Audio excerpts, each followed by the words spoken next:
from the ACT government for marketing the blockbusters because the inbound tourism figures stack up. There's a return on the investment in terms of dollars spent in hotels and restaurants.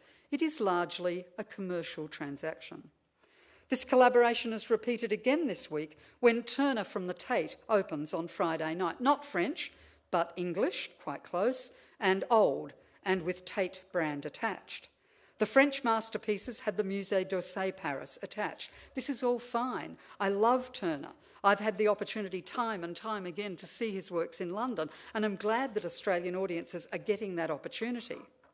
But we have to remember that all these old works were once new, and the artists needed to find ways of selling their art and gaining commissions in order to continue their work. For most of the exhibitions I've mentioned, the artists involved lived in a time when patronage was all, either through royalty or wealthy private philanthropists. In the beginning, Turner trod a fairly orthodox path in painting.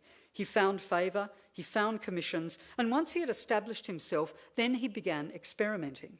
He was able to conduct his experiments way ahead of their time without risking his livelihood. And what was marketing for painters of the past? What was that function? How did it happen? Well, royal favour, word of mouth amongst the wealthy elite, and the bestowing of favour from peers in whatever academy prevailed at the time, which in turn might also influence the wealthy elites. No such luck for Van Gogh. Unfashionable, ahead of his time from the start, no framework to support his experiments. Those paintings, which are now almost priceless, in those exhibitions, if you will ever see them tour again, unlikely because of the cost of insuring such valuable pieces of art, which you long to have the chance to market, and to which audiences would flock anywhere in the world, were made by a painter who died unhappy because no one but his brother cared about his work nor knew how to find an audience for it. I ask people in marketing roles to reflect on this. You will often be presented with work with which you are unfamiliar. It may be a present-day Van Gogh, for all you know. It may be work which is new in form and content. It may not look pretty to you, and you will never have heard the work or the artist. How do you find an audience for it?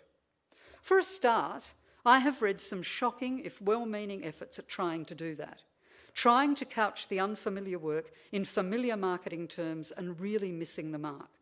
The fact is that yours is also an art, and being successful at it requires as much research and creativity as any other artist. In my view, the first thing a marketer has to do is a heap of research about the entire project, the festival, the work, the season, and individual artists